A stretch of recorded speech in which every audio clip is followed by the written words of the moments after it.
Hello दोस्तों, कैसे हैं आप। आशा करता हूँ आप सब बहुत अच्छे होंगे। मैं सुरेश एकेडमी में आपका स्वागत करता हूँ। आज दोस्तों हम पढ़ेंगे आईसीआर टेक्नीशियन T1 के सोशल साइंस का जो इम्पोर्टेंट टॉपिक है डिसास्टर मैनेजमेंट। इसकी हमने 2 वीडियो डाल चुके हैं। आप लोगों ने, आशा करता हूँ आप लोगों ने देखी होंगी, और अगर नहीं देखी होंगी तो देख लेंगे। तो इस वीडियो की सीरीज को आगे बढ़ाते हुए हम पढ़ते हैं, शुरू करते हैं आज की वीडियो। उससे पहले जैसे कि जो मैंने कल भी आपको पढ़ाया था, वो आज भी आपको फिर से एक बार रिवाइज करा दे रहा हूँ कि जो डिसास्टर होते हैं, जो हैजार्ड होते हैं, वो 2 टाइप के होते हैं। एक तो होता है प्राकृतिक और एक होता है मैन मेड। तो सबसे पहले हम प्राकृतिक देख लेते हैं। प्राकृतिक हैजार्ड कौन कौन से होते हैं, जैसे चक्रवात है, तूफान है, सुनामी है, हीट वेव है, कोल्ड वेव है, भूस्खलन है, शहरी बाढ़ है। ये सब क्या होते हैं, नेचुरल डिसास्टर होते हैं, प्राकृतिक खतरे होते हैं, प्राकृतिक आपदाएं होती हैं। आगे बढ़ते हैं। मैन मेड आपदा और भूकंप जो है, ये भी नेचुरल डिसास्टर होता है, प्राकृतिक खतरे होते हैं। इसके बाद आते हैं man made hazard. Man made में क्या क्या आता है, केमिकल है, नाभिकीय है और बायोलॉजिकल है। जैसे केमिकल, ये जस्ट लाइक जैसे कि भोपाल गैस त्रासदी हुई थी, वो केमिकल था। और नाभिकीय जैसे जापान में नागासाकी और हिरोशिमा में लिटिल बॉम्ब जो अमेरिका ने धमाका किया था, वो नाभिकीय हो गया। और बायोलॉजिकल जैसे बीमारी चली थी अभी, कोविड-19 है, स्वाइन फ्लू है, ये सब बायोलॉजिकल के अंतर्गत आ जाते हैं। तो कल तक हम लगभग 26 क्वेश्चन करा चुके थे। तो आज स्टार्ट करते हैं 27वें नंबर क्वेश्चन से। तो क्वेश्चन नंबर 27 ये रहा आपके। उससे पहले मैं आपको कुछ और भी पढ़ाना चाहूँगा। जैसे कि ये जो डिसास्टर होते हैं कई टाइप के होते हैं एक्चुअली। नेचुरल और मैन मेड तो होते ही हैं, साथ में स्थलीय, जैविक और वायुमंडलीय भी होते हैं। तो एक कौन कौन से होते हैं, जैसे टेरेस्ट्रियल जो स्थलीय आपदाएं होती हैं, उसमें आता है भूकंप, ज्वालामुखी विस्फोट, भूस्खलन, हिमस्खलन और ज़मीन का धंस जाना, मिट्टी का धंसना। ये तो हो गए टेरेस्ट्रियल अर्थात स्थलीय आपदाएं हो गई। इसके बाद बायोलॉजिकल डिसास्टर जो होते हैं, बायोलॉजिकल खतरे जो होते हैं, वो उनमें आ जाता है कोविड-19। कोई भी बीमारी जो आती है वो बायोलॉजिकल में आ जाती है, जैसे malaria, influenza, swine flu, cholera आदि, ये सब बायोलॉजिकल में आ जाते हैं। और एटमॉस्फेरिक जो होते हैं, वायुमंडलीय आपदाएं होती हैं, उसमें चक्रवात आ जाता है, टॉर्नेडो जो बवंडर होता है, ओले जो होते हैं, बिजली जो कड़कती है, आंधी आती है, ये वायुमंडलीय खतरे होते हैं। आपदाएं जो होती हैं ये वायुमंडलीय होती हैं। और जो जलीय आपदाएं होती हैं वो होती हैं बाढ़ है, सुनामी है, ये क्या होती हैं, जलीय आपदाएं होती हैं। तो हम शुरू करते हैं आज का पहला क्वेश्चन, क्वेश्चन नंबर 27। क्या कह रहे हैं, निम्नलिखित में से किसका मिलान सही है। डिसास्टर मैनेजमेंट 2009 में आया था क्या, ये बताना है कौन सा सही है। नेशनल डिसास्टर मैनेजमेंट प्लान 2016 में आया या नहीं। National policy on disaster management 2006 में आई क्या, या national disaster response national disaster response force, यहाँ पे फोर्स लिखना शायद मैं भूल गया हूँ, फोर्स होगा, ये 2005 में आया है। तो इसमें जो सही है वो हमसे पूछा है। तो मैं आपको बता दूं, जो हमारा डिसास्टर मैनेजमेंट एक्ट था, जो आपदा प्रबंधन एक्ट आया था, वो 2005 में आया था। कब आया था, 2005 में आया था। और उसके बाद ये जो डिसास्टर मैनेजमेंट प्लान भी बना था, जो कि वो 2016 में बना था। और national policy on disaster management जो आई थी वो 2009 में आई थी। और जो नेशनल डिसास्टर रेस्पॉन्स फोर्स जो है वो 2006 में।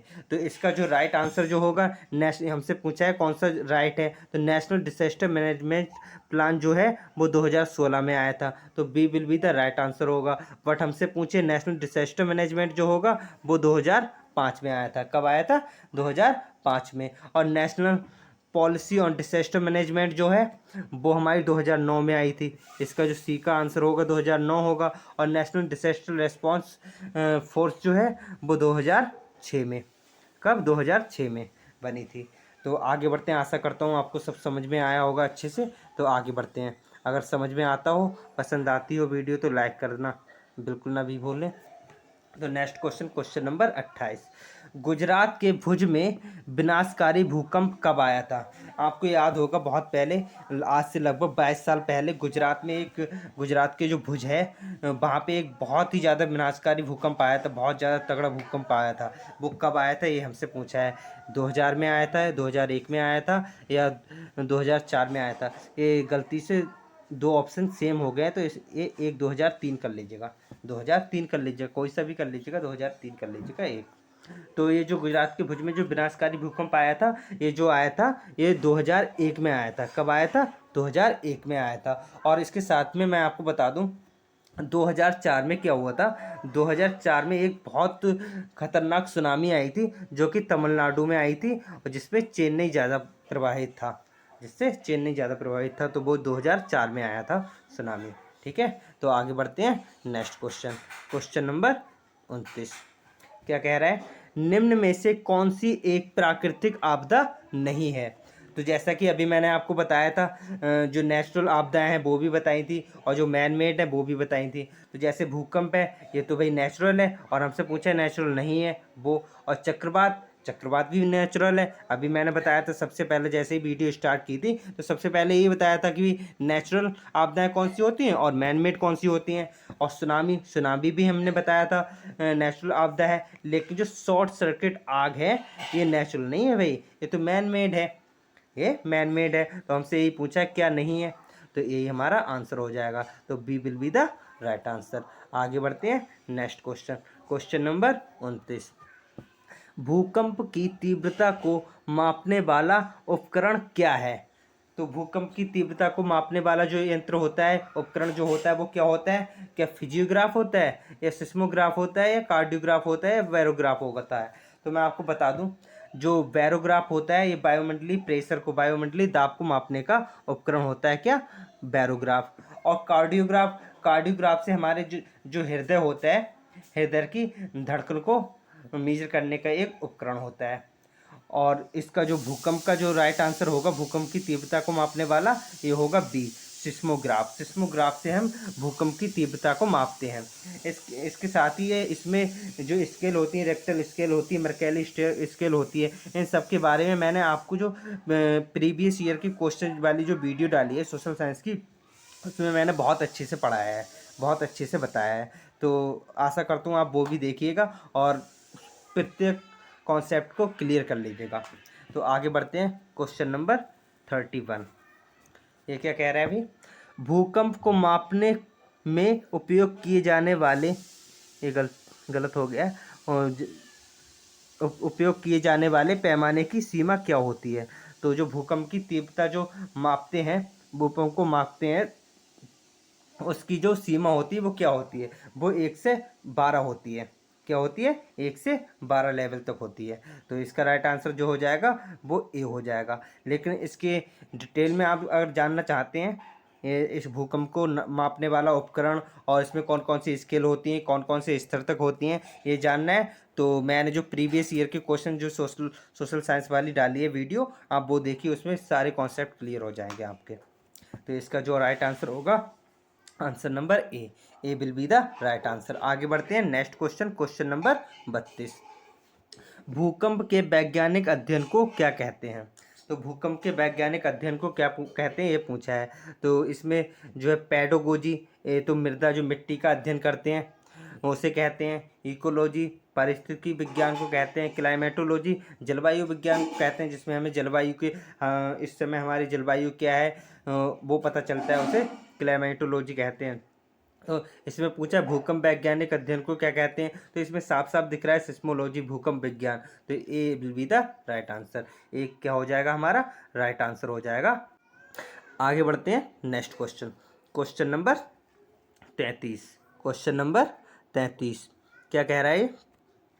राष्ट्रीय आपदा प्रतिक्रिया कोष का गठन आपदा प्रबंधन अधिनियम 2005 की किस धारा के तहत किया गया है? हमसे ये पूछा है, जो आपदा प्रबंधन अधिनियम जो है, जो कि 2005 में आया है, जो मैंने पहले ही क्वेश्चन में बताया था, डिजास्टर मैनेजमेंट एक्ट जो कब आया था? 2005 में आया था। इसके द्वारा राष्ट्रीय आपदा प्रतिक्रिया कोष का गठन जो हुआ है वो किस धारा के अंतर्गत हुआ है? तो मैं आपको बता दूं, ये जो प्रतिक्रिया कोष है राष्ट्रीय आपदा का, इसका गठन धारा नंबर 44 के अकॉर्डिंग हुआ है, इसी के तहत हुआ है। तो इसका जो राइट आंसर हो जाएगा, answer number B will be the right answer. आगे बढ़ते हैं नेक्स्ट क्वेश्चन, क्वेश्चन नंबर 34। निम्नलिखित में से आपदा प्रबंधन अधिनियम 2005, जैसे कि मैंने पहले क्वेश्चन में बताया था, आपदा प्रबंधन अधिनियम कब आया था? 2005 में, के तहत गठित आपदा प्रतिक्रिया निधि अर्थात नेशनल डिसास्टर रेस्पॉन्स फोर्स का संचालन कौन करता है? इसका संचालन कौन करता है भाई? जो कि मैंने बताया था ना, कब आई थी? 2006 में। तो जो कि मैंने पहले क्वेश्चन में बताया था। तो इसका संचालन कौन करता है? जो डिसास्टर मैनेजमेंट एक्ट 2005 है, उसके अकॉर्डिंग जो आपदा प्रतिक्रिया निधि है, इसका संचालन कौन करता है, ये पूछा है हमसे। तो आप में से बहुत लोग होंगे प्रधानमंत्री लगा देंगे, लेकिन ये एक्ट के अकॉर्डिंग पूछ रहा है एनडीआरएफ का संचालन कौन करता है। एनडीआरएफ पूछा है, ना कि डिसास्टर मैनेजमेंट पूछा है। तो इसका जो आंसर हो जाएगा केंद्रीय मंत्री हो जाएगा, जो कि हमारे अमित शाह जी हैं। तो इसका संचालन इस समय जो कर रहे हैं वो अमित शाह जी कर रहे हैं, केंद्रीय गृह मंत्री। इसका राइट आंसर हो जाएगा B will be the right answer. आगे बढ़ते हैं नेक्स्ट क्वेश्चन, क्वेश्चन नंबर 35। राष्ट्रीय आपदा प्रबंधन संस्थान national institute of disaster management कहाँ स्थित है? ये कहाँ स्थित है? तो इससे पहले कि आप इसका आंसर बताएं, मैं आपको बता दूं, national institute of disaster management की जो स्थापना हुई थी वो 1995 में हुई थी। कब हुई थी? 1995 में हुई थी। और इसका जो स्थापना हुई थी वो विक्रम नगर नई दिल्ली में हुई थी। कहाँ हुई थी? विक्रम नगर नई दिल्ली में। तो ए will be the right answer. आगे बढ़ते हैं next question, question number 36। Chernobyl परमाणु आपदा निम्नलिखित में से किस देश में हुई थी? चीन में हुई थी, या फ्रांस में हुई थी, या जापान में हुई थी, या यूक्रेन में हुई थी? तो इसका क्या होगा राइट आंसर? इसका राइट आंसर आप बताएं, उससे पहले मैं आपको बता दूं, जब रूस और यूक्रेन के बीच जब युद्ध चल रहा था तो आपने सुना होगा रूस ने जो है यूक्रेन के में जो स्थित चेरनोबिल परमाणु केंद्र है उस पर भी हमला कर दिया, उसको भी अपने कब्जे में ले लिया। तो इससे क्या पता चल रहा है, जो चेरनोबिल परमाणु आपदा जो हुई थी वो कहाँ हुई थी? यूक्रेन में हुई थी। तो Ukraine will be the right answer. आगे बढ़ते हैं नेक्स्ट क्वेश्चन, क्वेश्चन नंबर 37। हिमस्खलन किस प्रकार की आपदा का एक प्रकार है? तो हमसे पूछा है हिमस्खलन किस प्रकार की आपदा का एक प्रकार है? लैंडस्लाइड किस प्रकार की आपदा का एक प्रकार है? तो वायुमंडलीय, स्थलीय, जलीय, या जैविक? तो इसके लिए मैंने आपको बहुत अच्छे से बताया था। क्या बताया था? वीडियो स्टार्ट करने से पहले ही जब मैंने अच्छे से आपको सारा समझा दिया था। क्या समझाया था? कि टेरेस्ट्रियल डिसास्टर कौन कौन से होते हैं? भूकंप, ज्वालामुखी विस्फोट, भूस्खलन, हिमस्खलन और मिट्टी का धंसना, ये क्या होते हैं? टेरेस्ट्रियल होते हैं। तो इसका जो राइट आंसर हो जाएगा 37 का राइट आंसर जो होगा वो क्या होगा? क्या हो जाएगा भाई? स्थलीय। क्या हो जाएगा? स्थलीय। और वायुमंडलीय भी मैंने बताया, वायुमंडलीय क्या क्या हो जाएंगे ये आपको पता होगा, मैंने बताए थे, अभी दिखाया भी था। जलीय भी और जैविक भी। कैसे? जो अगर कोई बीमारी है तो वो किसके अंतर्गत आ जाती है? जलीय के अंतर्गत आती है। तो इसका जो राइट आंसर होगा B will be the right answer, स्थलीय। Next question, question number 38। आपदा प्रबंधन एक्ट 2005 संसद द्वारा पारित होने पर निम्नलिखित में से कौन प्रधानमंत्री था? जब ये डिसास्टर मैनेजमेंट एक्ट जो 2005 में आया था तो इसका जो मतलब अध्यक्ष था, तो ये तो मैंने आपको बता ही दिया, इसके जो अध्यक्ष होते हैं वो प्रधानमंत्री जी होते हैं। तो हमसे ये पूछा गया है कि उस समय जो प्रधानमंत्री जी थे वो कौन थे? मनमोहन सिंह जी थे, या सोनिया गांधी जी थी, या अटल बिहारी वाजपेयी थे, या नरेंद्र मोदी जी थे? तो आपको पता होगा नरेंद्र मोदी जी तो हो नहीं सकते, क्योंकि नरेंद्र मोदी जी तो 2014 के बाद बने हैं, 2014 में बने हैं प्रधानमंत्री, तो ये तो हो नहीं सकते। ठीक है। और सोनिया गांधी तो है ही नहीं, रही नहीं कभी प्रधानमंत्री। अटल बिहारी वाजपेयी तो बहुत पहले रहे थे।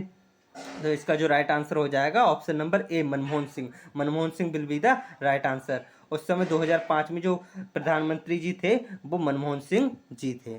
तो आगे बढ़ते हैं नेक्स्ट क्वेश्चन, क्वेश्चन नंबर 39, जो कि बहुत इंपॉर्टेंट है, करंट का है। तो इसके आने के मोस्ट प्रोबेबल चांसेस है, मोस्ट इंपॉर्टेंट है, ये कह सकते हो। क्या है? मोस्ट इम्पॉर्टेंट है। ये जो है बहुत ज़्यादा इम्पॉर्टेंट क्वेश्चन है।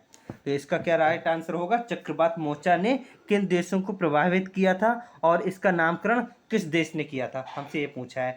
तो म्यांमार और बांग्लादेश को प्रभावित किया था, या चीन या पाकिस्तान को, या भारत या नेपाल को, या पाकिस्तान और अफगानिस्तान को।